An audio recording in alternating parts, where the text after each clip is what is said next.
நண்பர்கள் அனைவருக்கும் வணக்கம். இதிகாசங்களாகிய ராமாயணமும் மகாபாரதமும் உண்மையாவே நடந்துதா இல்ல நம்பிக்கைகளின் கட்டுக்கதைகளா அப்படிங்கிற கான்வர்சேஷன் ஒரு பக்கம் போயிட்டு தான் இருக்கு. எப்படி ராமரால கட்டப்பட்ட சேது பாலம் பல யுகங்கள் தாண்டி அழியாம இருக்குதோ அதே மாதிரி தான் இந்த துவாரகா நகரமும் கடலுக்குள்ள இருக்கிறதும் உண்மை. இந்த கலியுகத்துல உள்ள தொழில்நுட்பத்தை விட பன்மடங்கு டெக்னாலஜி யூஸ் பண்ணியிருக்காங்க இந்த மாளிகையில. இவ்வளோ டெக்னாலஜி யூஸ் பண்ணியிருக்காங்கன்னா கடலுக்கடியில அழியாத மாதிரி ஒரு பெஸ்டான இடத்துல கட்டியிருக்கலாமேன்னு தோணலாம். இந்த ஊர்ல அதாவது துவாரகா நகரத்துல 9 லட்சத்துக்கும் அதிகமான மாளிகைகள் மட்டுமே இருந்திருக்கு. அப்படிப்பட்ட மாபெரும் மாட மாளிகைகள் கொண்ட ஒரு பிரம்மாண்டமான ஊரையே உருவாக்கி இருக்கிறாரு கிருஷ்ணர். அப்படிப்பட்ட ஒரு துவாரகா நகரத்தை அவர் யாருக்காக பயந்து கட்டினாரு? அப்படி கிருஷ்ணரால கட்டப்பட்ட நகரம் அழிய யார் காரணம்? அதுவும் கிருஷ்ணர் கண்ணு முன்னாடியே அழிஞ்சிருக்கு. அது ஏன் அப்படிங்கிறதையும் இந்த வீடியோல பார்க்கலாம். வீடியோவை ஸ்கிப் பண்ணாம ஃபுல்லா பாருங்க. துவாரகை பற்றிய தேடலுக்கு செல்லலாம் வாங்க. துவாரகைங்கிறது பல ஆயிரம் வருடங்கள் முன்பு கிருஷ்ணர் வாழ்ந்ததா சொல்லப்படுற ஒரு இடம். அந்த துவாரகை துவாபர யுகத்தோட முடிவில் கடலுக்குள்ள மூழ்கடிக்கப்பட்டதுன்னு மகாபாரதத்துல சொல்லப்பட்டிருக்கு. அதற்கப்புறம் கலியுகம் தொடங்கி பல ஆண்டுகள் கழிஞ்சிருச்சு. ஆனா கடலுக்கடியில துவாரகை மூழ்கி இருக்குன்னு யாருக்குமே தெரியல. 1963 தான் முதல் முறையா டெக்கன் காலேஜ் ஆர்கியாலஜிஸ்டும் புனே காலேஜ் ஆர்கியாலஜிஸ்டும் முதன்முறையா துவாரகா பற்றிய ஆராய்ச்சி மேற்கொள்றாங்க.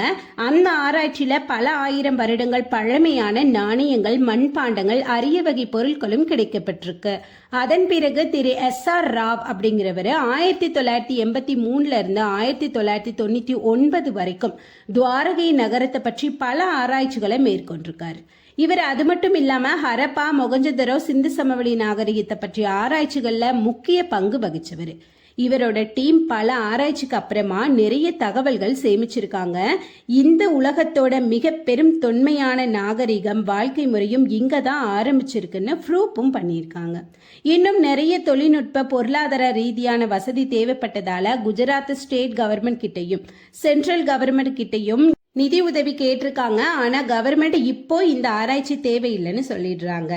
ஆனா இந்த ஆராய்ச்சியோட ஒட்டுமொத்த தகவல்களையும் சேமித்து ஒரு புத்தகமா வெளியிடுறாரு SR ராவ். அந்த புத்தகத்தோட பேரு the lost city of Dwarka. துவாரகை அப்படிங்கிற இடம் புராணங்கள்ல குறிப்பிட்டிருக்கப்பட்டிருக்க அதே சேம் இடம் தானாமா. குடியிருப்பு பகுதிகள் எல்லாம் கடல் நீர அழுத்தத்தினால அழிஞ்சிடுச்சுன்னும், இன்னும் ஆழமா செல்லும் போது செடி கொடிகள் எல்லாம் வளர்ந்திருக்குன்னும், அதை சுத்தம் செஞ்சா மெதுவாக அங்க இருக்கிற கட்டிடக்கலை வடிவங்கள் தென்பட தொடங்கும்னு சொல்லியிருக்காரு. மேலும் கல்லால் செய்யப்பட்ட நங்கூரங்கள் நிறைய எண்ணிக்கையில இருந்துச்சுன்னும், இது ஒரு புராதன துறைமுகம்ங்கிறதுலயும் எந்த டவுட்டும் இல்லைன்னு சொல்றாங்க. ஏன்னா துவாரகா இந்த கடல் மட்டம் 15,000 ஆண்டுகளுக்கு முன்னாடி 100 மீட்டர் கீழே இருந்துச்சுன்னும், அதற்கப்புறம் வருடங்கள் செல்ல செல்ல கடல் நீர் மட்டம் அதிகரிப்பினால இந்த துவாரகா நகரம் 3500 ஆண்டுகளுக்கு முன்பு துவாரகை நகரம் கட்டப்பட்டிருக்கலாம்னு சொல்றாங்க. கடலுக்கு அடியில தொன்மையான துவாரகை நகரத்தின் கல் அமைப்புகள், தூண்கள், நீர்ப்பாசன ஆழிகளும் இருக்கு. சரி, இப்போ இந்த துவாரகா நகரத்தை எதற்காக, யாருக்காக, எப்போ, எப்படி கிருஷ்ணர் உருவாக்குனார்னு பார்க்கலாம். கிருஷ்ணர் தன்னோட தாய்மாமன் கம்சனை வதம் செஞ்சு கோகுலத்துல இருந்து புறப்படுறாரு. மதுராவில் மன்னனா முடிசூடப்பட்டு அங்க ஆட்சி புரிந்து வர்றாரு. அதே சமயம் கம்சனின் மாமனார் ஜராசந்தன் பல லட்சம் குதிரைப்படை, யானைப்படை கொண்ட சாம்ராஜ்யத்தை கொண்டவன். கம்சனை கிருஷ்ணர் கொன்னுட்டதுனால தன்னோட 2 பெண்களும் விதவையா நிக்கிறத பார்த்து கிருஷ்ணர் மேல போர் தொடுத்து அவரை அழிச்சே ஆகணும்னு முடிவெடுத்து 17 தடவை மதுராவை நோக்கி போர் தொடுக்கிறாரு. அது மட்டும் இல்லாம மற்ற நாட்டு படைகளின் ஆதரவையும் திரட்டி போர் புரியறதுக்கு வர்றாரு. ஆனா கிருஷ்ணரும் பலராமரும் சேர்ந்து தோற்கடிச்சிடுறாங்க ஜராசந்தனை. ஆனா யது வம்சத்தையே அழிச்சிடுவேன்னு முடிவெடுக்கிறாரு ஜராசந்தன். கிருஷ்ணர் நினைச்சா ஒரு நொடியில ஜராசந்தனோட உயிரை எடுத்துடலாம். ஆனா கிருஷ்ண அவதாரத்தோட நோக்கமே பூமாதேவி பாரத்தை குறைக்கணுங்கிறது தான். தன்னோட மதுரா மக்களை பாதுகாக்கிற நோக்கத்துல எதிரிகள், அரக்கர்கள் யாருமே கிட்ட கூட நெருங்க முடியாத அளவுக்கு, படைகள் யாரும் வர முடியாத அளவுக்கும் மாளிகைகள் பல கொண்டபடியும் நகரத்தை உருவாக்க முடிவு பண்றாரு. சாதாரண கட்டட கலை நிபுணர்கள்லாம் வேண்டாம்னு தேவ சிற்பியான விஸ்வகர்மாவை வர வைக்கிறாரு. இது ஸ்ரீமத் பாகவத நூல்ல எப்படி கிருஷ்ணர் துவாரகை கடலுக்கு நடுவுல கம்பீரமா கட்டினாருங்கிறத குறிப்பிடப்பட்டிருக்கு. விஸ்வகர்மாவும் இப்படிப்பட்ட ஒரு நகரத்தை ஒரு நிலத்துல இல்லாம கடலுக்கு நடுவில் கட்டலாம்னு ஐடியா சொல்றாரு. ஸோ இப்போ குஜராத் அழைக்கப்படுற நாட்டில் ஒரு கடல் தீவை ஆக்கிரமிச்சு ஒரு மாபெரும் 96 மைல்கள் அளவுள்ள பரப்பளவில் ஒரு கோட்டையை உருவாக்குறாங்க. 9 லட்சம் மாளிகைகள் கொண்ட ஒரு வியக்கத்தக்க கோட்டையை எங்கேயுமே இதுவரைக்கும் கட்டுனதே இல்லையா. அட்வான்ஸ் டெக்னாலஜிலாம் இப்போ இருக்கிறத விட அதிகமாக யூஸ் பண்ணியிருக்காங்க. மேலும் தங்கம், வெள்ளி, வைரம்னு பயன்படுத்தியிருக்காங்க. அங்க வாழ்ற மக்கள் எந்த தேவைக்கும் வெளியில போக வேண்டாங்கிற அளவுக்கு வணிகம், விவசாயம், பளிங்கு கற்கள், அரண்மனைன்னு கதவுகள் வெள்ளிலையும் வைரம், மாணிக்கம் பதிக்கப்பட்ட சிற்பங்கள், கோயில்கள்னு எங்கு பார்த்தாலும் குபேரன் வாசம் செய்யற மாதிரி கட்டியிருக்காங்க. அது மட்டும் இல்லாம மக்கள் வாழக்கூடிய கட்டிடங்களையும் சாலை வசதிகள் ஏற்படுத்தி, கால்வாய் வசதி, நெல் சேகரிப்பு கிடங்குன்னு ஒரு வளர்ச்சி அடைந்த செல்வ செழிப்பான கோட்டையை பார்த்து பார்த்து கட்டி கொடுக்கிறாரு. இந்த மாபெரும் கோட்டைக்கு துவாரகான்னு பெயரிட்டு மதுராவில் உள்ள யாதவ மக்களை குடியேற்றுறாரு கிருஷ்ணர். பௌமாசூரனை வதம் செஞ்சு அவன் அடிமைப்படுத்தப்பட்ட 16,000 பெண்களையும் தன்னோட 8 மனைவிகளோடையும் குடியேறுறாங்க, சந்தோஷமாகவும் வாழ்றாங்க. ஆனா அவங்களுக்கு தெரியாது இந்த சாம்ராஜ்யமே இன்னும் கொஞ்ச நாள்ல அழிய போகுதுன்னு.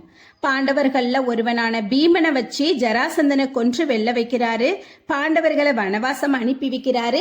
அதற்கப்புறம் குருச்சேத்திர யுத்தம் 18 நாள் நடந்து நிறைய பேரு கொன்று குவிக்கப்படுறாங்க. முடிவுக்கு வந்ததுக்கு அப்புறம் கௌரவர்கள் தோக்குறாங்க, பாண்டவர்கள் ஜெயிக்கிறாங்கன்னு கேள்விப்பட்டிருப்போம். ஆனா கௌரவர்கள் குலத்துல தன்னோட 100 பிள்ளைகளையும் இறந்து போன ஆத்திரத்துல காந்தாரி கிருஷ்ணருக்கு என்ன சாபம் கொடுத்தாங்கன்னா, வாசுதேவா, நீயும் உனது யாதவ குலமும் மண்ணோடு மண்ணாக தரைமட்டமாகி என் மகன்கள் இருந்தபோது ஏதும் செய்ய முடியாமல் நான் எப்படி தவித்தேனோ அது மாதிரி நீயும் உன் குலமும் உன் நாட்டு மக்களும் உன் கண் முன்னாடியே அழியும் வாசுதேவான்னு சாபம் கொடுக்கறாங்க. ஒரு தாயின் உணர்ச்சியை, மனவேதனையும் தெரிந்து கிருஷ்ணர் அந்த சாபத்தை மனதார ஏற்றுக்கொள்றாரு. ஒரு 36 வருடமும் கழிகிறது. அந்த 36 வருடமும் யுதிஷ்டன் துவாரகையை ஆள்றாரு. அனைத்தும் அறிந்த கிருஷ்ணருக்கு துவாரகை அழிய போறதும் தெரியாமல்லாம் ஒன்றும் இல்லைங்க. கிருஷ்ணருக்கும் ஜாம்பவதிக்கும் பிறந்த மகன் தான் சாம்பன். சாம்பன் ஒரு முனிவர்கிட்ட சாபம் பெற்றுறான். ஏற்கனவே காந்தாரி கொடுத்த சாபமும் ஒரு பக்கம் இருக்கு. அந்த முனிவர் சாம்பனை எப்படி சபிக்கிறாருன்னா, ஒரு இரும்பு உலக்கைய நீ பெற்றெடுப்பாயின்னு சொல்லிடுறாரு. அதனால அவனும் இரும்பு உலக்கைய பெற்றெடுக்கிறான். அந்த டைம்ல யாதவகுல அரசன் உத்திரசேனன் அவர் என்ன ஆணையிடுறாருன்னா, இந்த இரும்பு உலக்கைய பொடியா அரைச்சு கடல்ல கரைச்சு விட சொல்றாரு. அந்த இரும்பு துகள்கள் கடல் அலையாய் மேலே எழுந்து கம்பீரமான கோரை புல்லா நிற்குது. சூழ்ச்சிகளாலும் சாபத்தாலும் உள்நாட்டு போர் போல் பாண்டவர்களா கௌரவர்களான்னு ஒருத்தருக்கு ஒருத்தர் நாட்டு மக்களே சண்டை புரிஞ்சு வெட்டி கொன்னு குமிக்கிறாங்க. கடல் மட்டமும் அதிகமாகுது. தலைக்கு மேல வெள்ளம் போற மாதிரி தோணுது. அச்சமயம் கிருஷ்ணருக்கு காந்தாரி கொடுத்த சாபம் கண்முன்னே வந்து போகுது. ஒரு காவலாளியை அழைச்சு ஹஸ்தினாபுரம் சென்று நிலவரத்தை சொல்லி கையோட அர்ஜுனனை அழைச்சிட்டு வர சொல்றாரு. தான் கண்ணு முன்னாடியே தன் நகரம் அழிவதையும் யாதம குலமும் அழியிறத பார்த்துட்டு தியான நிலையில கிருஷ்ணர் ஒரு மரத்துக்கு அடியில உட்கார்றாரு. அப்போ முன்ஜென்ம கர்மவினை காரணமா ராம அவதாரத்துல வாலிய மறைஞ்சு தாக்குவாரு ராமர். அப்போ வாலிக்கிட்ட அடுத்த பிறவியில ஓன் கையால தான் ஏன் உயிர் போகும்னு வாக்கு கொடுத்துடுறாரு. அதை நிறைவேற்றுற மாதிரி இந்த பிறவியில ஜடாங்கிற பேரில் வேடனா வாழ்ந்து மானுன்னு நினைச்சு அம்பு விடுறான். அந்த அம்பு கிருஷ்ணரோட பாதத்தை வந்து தாக்கி கொள்றான். அடுத்து அர்ஜுனனும் விஷயம் எல்லாம் தெரிஞ்சு துவாரகா வந்து கோட்டைக்குள்ள நுழைய முயற்சி பண்ணா. அந்த கோட்டைக்குள்ள நுழையிறதுக்கே 7 நாள் ஆயிடுச்சா. ஏன்னா கோட்டைக்குள்ள இருக்கிற யாராவது திறந்தாதான் திறக்க முடியும். அவ்வளவு எளிதில் யாரும் உள்ள நுழைய முடியாத மாபெரும் கோட்டை. 7 நாளைக்கு அப்புறம் ஒரு வழியா கோட்டைக்குள்ள நுழைஞ்சு கிருஷ்ணரோட உடல் எல்லாம் தேடி கண்டுபிடிச்சு இறுதி மரியாதை செஞ்சு மீதம் இருக்கிற மக்களை அழைச்சிட்டு தன்னோட நாட்டுக்கு கூட்டுட்டு போறா.